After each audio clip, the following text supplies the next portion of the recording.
As regional trade dynamics shift, the Philippines is being left out of the action.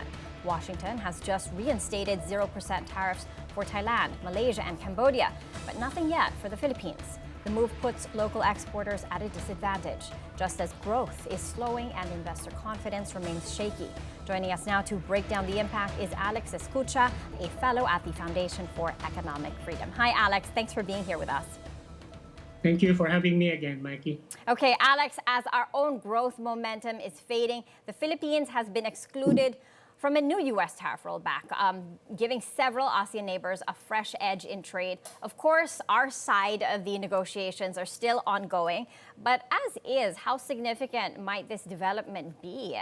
And what does it mean for the Philippines in terms of trade, competitiveness, and market access? Well, it would be best to look at it as a continuing story. The story involves Thailand, Malaysia, and Cambodia. Two clarifications. One is that they are not zero on everything. They are given zero tariffs on selected products in exchange for zero tariffs on selected U.S. products, mainly agriculture, like aerospace, also for Malaysia. The same story shows that Indonesia is also in the process of holding its own negotiations, and presumably the Philippines also in the same process. The one thing that held up the Indonesian negotiations was because there was a government shutdown in Washington, if you remember. So I think that sort of held up all the others. In other words, nakapila lahat yan eh. So I don't think all these agreements can be done in one blow, in one event. So I'm sure there are ongoing negotiations, and that, as mentioned in the PCO briefing, the electronics industry appear to be part of the negotiation. And one possible sticking point, based on the information that I have, is that the U.S. is asking for zero tariffs on U.S. agricultural products, which could be a sticking point for us. If you recall, the last time the U.S. asked for zero tariffs on U.S. cars, we agreed because it really didn't matter because the Chinese auto manufacturers are outcompeting them anyway. All right. Well, every country has its own set of tariffs. Alex, what is your take on this and how, this development and how it's unfolding? What might it mean for us, and what does this say about us? Well, each country faces, again, where you stand depends on where you sit, and it depends on the structure of where we're coming from.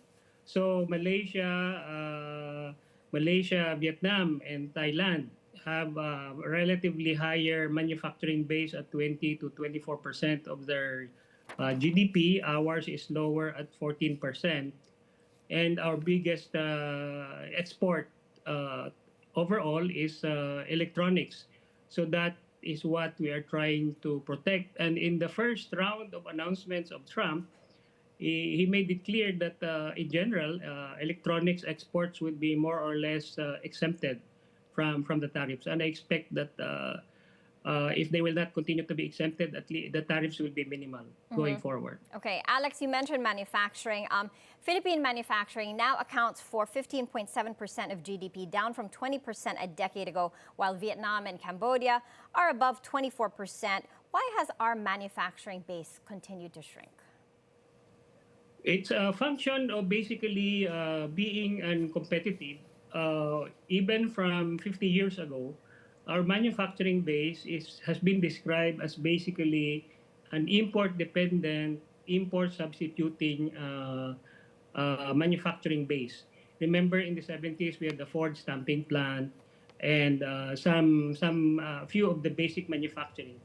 All car assemblies have now been centralized in Thailand because of the ASEAN free trade. It's no longer economical for these manufacturers to put up assembly plants in each country to serve a small regional market. So it's the dynamics of the economies of scale, but in general, the key reason would be that we have we have been the environment for manufacturing has been relatively uncompetitive. Burdened, for example, by higher than average energy costs, and the regulatory environment has continued to be a constraint. The ease of doing business, which we monitor in the Foundation for Economic Freedom, has always been a major constraint. Okay, a lot of constraints. GDP, Alex, is Q3 GDP is going to be out on November 7. That's seen at about 5.2%, dragged down by the typhoons and, of course, the flood control scandal. How much damage has all of this done, you think, to investor sentiment? Well, the GDP, the one component has been that agriculture continues to grow at only in the 1% range, because we always have a perennial problem, water. We either have too much of it or we have too little of it, and that affects agricultural production.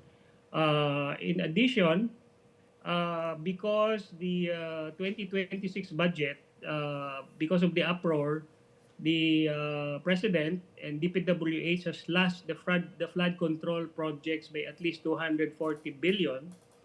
And in our last conversation, we said that easily, if 1.5 trillion of infrastructure projects representing 5.5 to 6% of GDP uh, was being spent 2023 to 2025, but half of it is lost, then your real input is only really 2.5 to 3%. So by slashing the infra project significantly, it doesn't really impact the GDP growth significantly, because what was last was the one that was get lost or stolen anyway.